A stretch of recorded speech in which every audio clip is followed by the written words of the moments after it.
Do you know the Norwegian training? Shame on me, I didn't know that.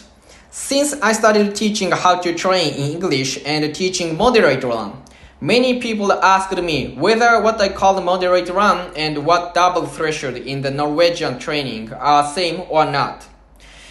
Every time I got asked, I answered, I didn't know much about the Norwegian training, honestly. However, I gradually got interested in the Norwegian training and made a decision to learn from a 5,000 meter Olympian who ran 13:06 named Marius Bakken. You see, just like all Japanese people cannot make sushi well, all Norwegian people don't know the Norwegian method, and all Norwegian athletes do not use the Norwegian method. But Marius Bakken wrote the book, which was titled The Norwegian Method. That means at least he knows something, right? So, I bought his book and started reading it. Let me get to the point about moderate run. The double threshold and my moderate run are different. The Norwegian method is double threshold neither. Double threshold is only a part of the Norwegian method. However, the core concept is completely same as me. Repeating not very hard, but effective workouts more frequently is much better than doing very hard workouts less frequently. He personally learned from other top athletes and his personal experience too.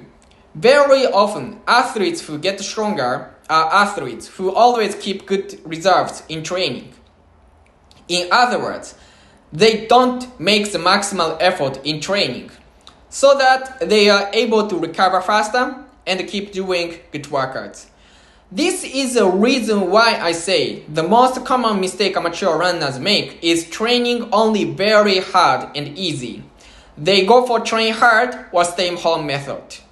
The reason why is very simple. It's because most people believe the harder you train, the faster you get. Utterly nonsense and totally crap. Why do I say this? Because I'm the most person who made this mistake. Meaning, I trained very hard and didn't get as fast as I wanted, or I didn't get as fast as my effort. In a sense, my effort was in vain. I know that making a good result is not everything about running, and that's why I still keep running probably more seriously than anybody else here. However, it is not a good story. It's okay to run slow because you don't train much, but it's very bad to run slow with hard training. Anyway, he observed many good athletes and noticed that usually athletes who get faster mostly do not run in front in training. They hide in a pack with many reserves. The former 5,000 meter Japanese record holder, Mr. Matsumiya Takayuki, also very often said it's better to finish hard workouts with a lot of reserves. By the way, I played shogi with him once. Shogi is a kind of Japanese chess. Anyway, when the former 5,000 meter Japanese record holder, Mr. Takaoka Toshinori, ran a 5,000 meter 13:20, which means 240 per kilometer pace, his usually 1,000 meters interval workout was 255 average, so 15 seconds per kilometer slower than his race pace. This kind of story is everywhere. In more radical cases, some male athletes got faster after they became a pacemaker for women. A husband of Mary Keitany, I forgot it was really Mary Keitany, by the way, but anyway, a husband of a Kenyan very successful women runner ran a half marathon 61 minutes after he became her pacemaker. So before he became a pacemaker of his wife, he wasn't so much successful as an athlete. So he made a decision to be a pacemaker for his wife. And after that, he ran half marathon 61 minutes with women training. At that time, around 2010, he was one of the top distance runners in the world. Athletes who keep good results, even in intense workouts, get faster most. This is an undeniable fact. But again, you need to recover quickly and you need to do these workouts with high frequency. Although Marius Bakken and I have a common basic idea about training, what Marius Bakken does and what I do are different, and what he suggests is very interesting to me. What he suggests is most relatively hard or intense workouts should be done at the point where your blood lactate concentration level is 2.3 to 3.0 millimole. It's very normal to me.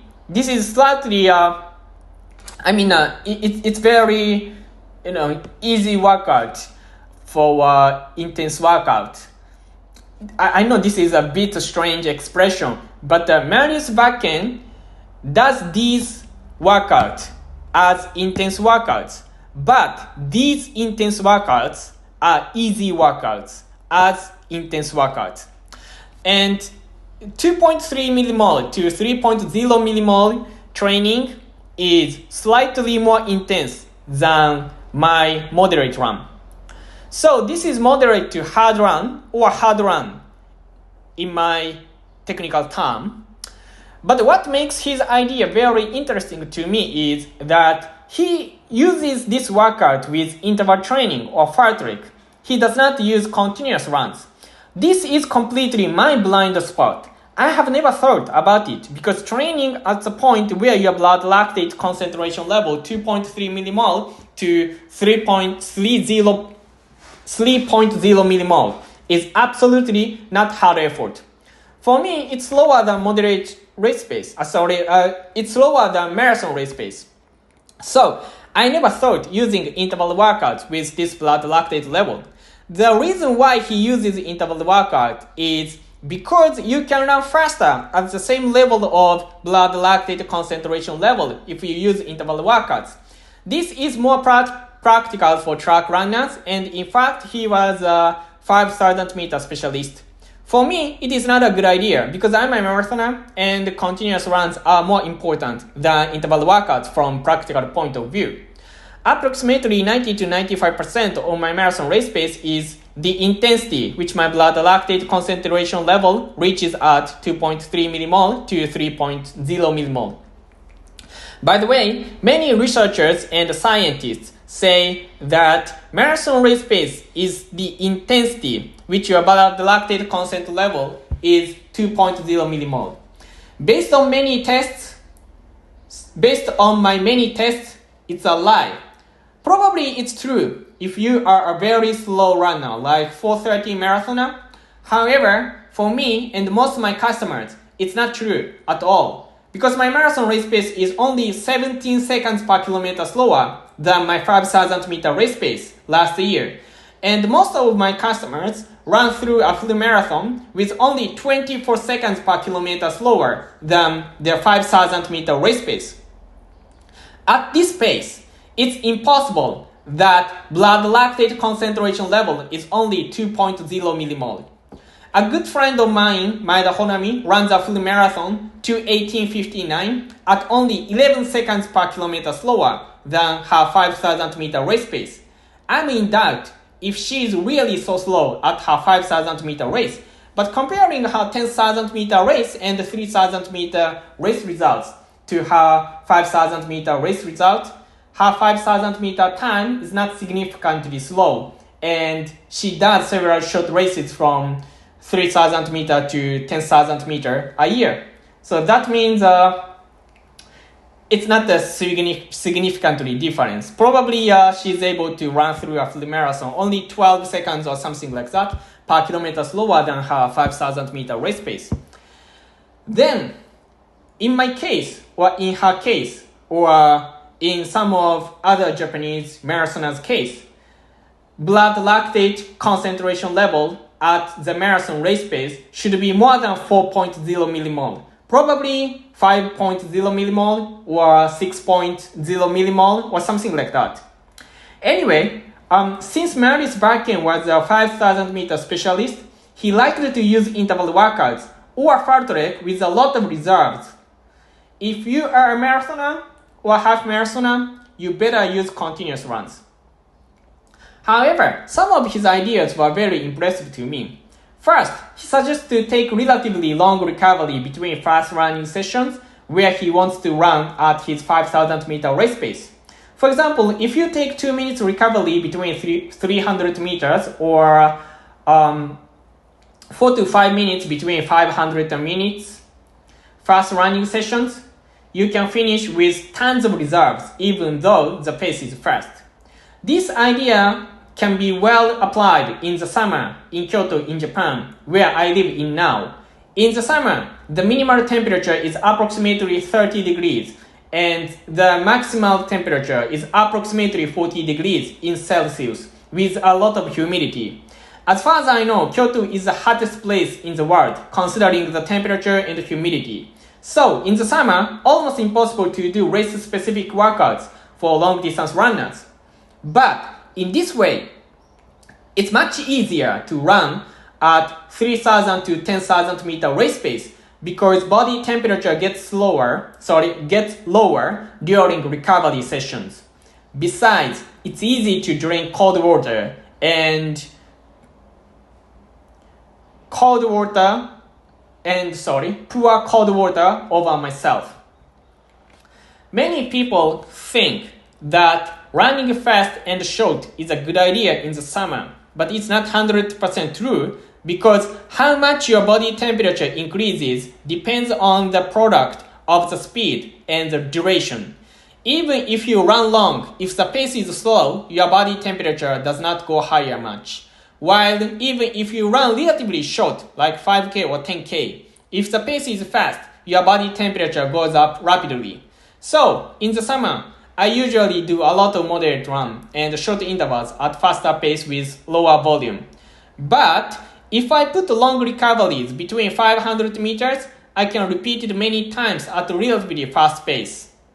At least much faster than marathon race pace with good reserves. This idea is very interesting to me.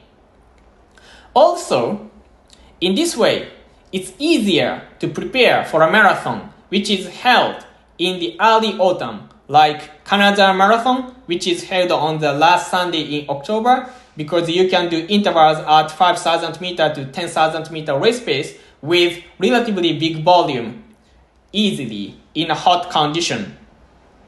And now I'm talking about Kyoto in Japan, just as an example. But I know most of you live in a hot place like Singapore, Malaysia, Indonesia, or India. So in these heat conditions, you can use this way also. So I'm talking about Kyoto in the summer, just as an example. But if you live in a hot place, you can just do the same way. So for example, you can do 15 times 500 meters with 3 minutes recovery or 4 minutes recovery at 5,000 meter race pace. It's easier to do it. You can finish that workout with a lot of reserves. So you can repeat it without so much fatigue. Also, he does what he calls sub-threshold workouts. The workouts at where the blood lactate concentration level is 2.3 millimole to 3.0 millimole twice a day. The reason why he separates it into 2 times is because he can increase the total volume with the same effort, with the same internal training load. Meaning, he can do more good training with the same amount of fatigue. For marathoners, it's not always a good idea because we need to run long on a race day. So, 25-kilometer continuous run at blood lactate level 3.0 millimole is better workout than 2 times 13-kilometer continuous runs at blood lactate level 3.0 millimole in the morning and in the evening. However, again, in the summer in Kyoto, it's almost impossible to do a 25k continuous run at blood lactate level 3.0 millimole. In other words, 90% to 95% of my marathon race pace. Probably it's almost 100% of the marathon race pace for some of you if the blood lactate concentration level is 2.3 millimole to 3.0 millimole. But if I split it into 2 workouts, it's realistic workouts in the summer too. The biggest benefit is easier to do it in a relatively cool time, in the early morning and in the late evening, without destroying my daily schedule so much. I usually work 365 days a year, by the way. Although I believe that you need to do more race-specific workouts when a race comes closer to you, it's a good idea to do a part of what Maurice Bakken suggests to us in the fundamental period and special period. Also, it's interesting that he does 15 to 30 times 45 seconds fast and 15 seconds rest fart rate at his 5,000 meter race effort or race pace. If he does 30 times 45 seconds fast, 15 seconds slow, he started with slower pace, and runs faster to the end, up to his 3,000 meter race pace. Many people believe that they need so-called VO2 max interval, a kind of long interval, 1,000 meter to 1,600 meter repetitions, to get ready for 5,000 meter to 10,000 meter races. But he says that this workout, in other words, 45 seconds fast and 50 seconds slow workout, is enough to get ready for a 5,000 meter race. Although he also used 4 to 6 times 1,000 meter right before an important 5,000 meter race. Interestingly, in my high school days, we often did 15 times 300 meter with 100 meter jogging recovery. So it was like 54 seconds fast and 28 seconds slow, instead of doing 45 seconds fast and 15 seconds slow. These two workouts are a little similar. And every year, in Japan, high school is 3 years, we produced 10 to 15 5,000 meter 40 minutes runners, and I was one of them. I mean, only in one high school. Only in my high school, we produced 10 to 15 5,000 meter 40 minutes runners without any long interval. Also, when I trained in Iten, in Kenya, many top runners did 15 times 600 meter with 200 meter recovery. But they walked in these 200 meter recovery sessions. That's why the ratio of fast sessions and recovery sessions were approximately 140 fast and 2 minutes slow. Recovery sessions were longer than fast running sessions. In the beginning, I was so surprised because no top runner in Japan trained like that. Most top runners do 1,000 meters with 200 meter jogging recovery, even if they prepare for a 5,000 meter, 10,000 meter, half marathon, or marathon. For example, 5 times 1,000 meter for 5,000 meter, 10 times 1,000 meter, and 15 times 1,000 meter for half marathon and full marathon. Although there are many more variations, the ratio of fast running sessions and the recovery session is approximately 3-on-1 if it's long interval. If it's short interval, something like 2-on-1. But I have never heard of that recovery sessions are longer than fast running sessions. But in a sense, it's a good idea because before we think about speed endurance, we need to address the neuromuscular system. In other words, your brain, kinetic neurons, sensory neurons, and muscle fibers. Simply speaking, sprinting performance is determined by the maximal power output of skeletal muscles, and long distance running performance is determined by the maximal power output of the heart muscles. Roughly speaking, it is true. But if you think only in that way, you are wrong. No matter how good a heart you have, you cannot run fast if your neuromuscular system is not get used to your goal race pace and resist the impact of hitting the ground long and fast. This is the reason why you need speed workouts. You can train your heart or metabolism with easy runs and moderate runs, but you still need to run at fast pace to get used to the speed itself. And if you are a half marathoner and full marathoner, you need to be resistant to the impact of hitting the ground for a long duration too. This is the reason why even adding one more easy run into your weekly training makes you a better half marathoner and full marathoner. The more you run, the more your legs can resist the impact of hitting the ground. Anyway, repeating not very hard but effective workouts more frequently is much better than very hard workouts less frequently. But you need to get used to fast speed. How can you solve this dilemma? You can solve this dilemma by putting longer recovery sessions between fast running sessions. Then you can run fast with good results at the same time, even if you live in a hot place like Kyoto in the summer. It will be easier to get it done. Marius Bakken wrote many more things in his books, but if I should choose only 2 valuable things to tell you, I choose first, repeating not very hard but effective workouts more frequently is much better than doing very hard workouts less frequently. And second, if you put longer recovery sessions between fast running sessions, you can learn how to run fast with good results, so you can recover faster from that workout.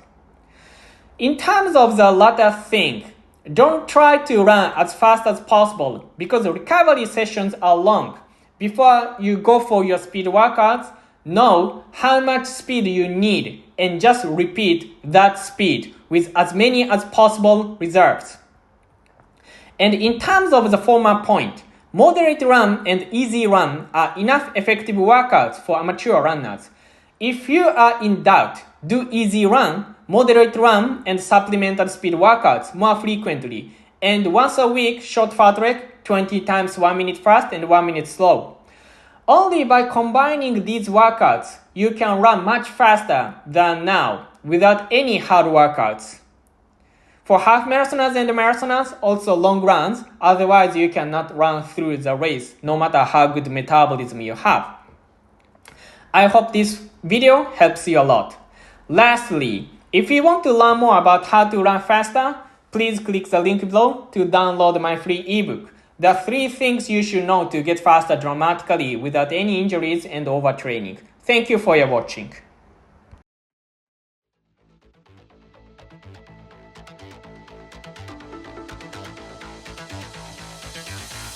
我は嵐し我が敵は我が身に潜む臆病像これに打ち勝つ我が筒は心に秘めたる国旗心国旗の心を持つ者はなど手を恐るることやある非人に恥じぬ勇持ちて我らはいかん心して立つ時こそは今なるぞ人に遅れて恥かくないざすら音なるまでは走れや走れ者ともに滴る汗を光らせてなどてたゆとことやある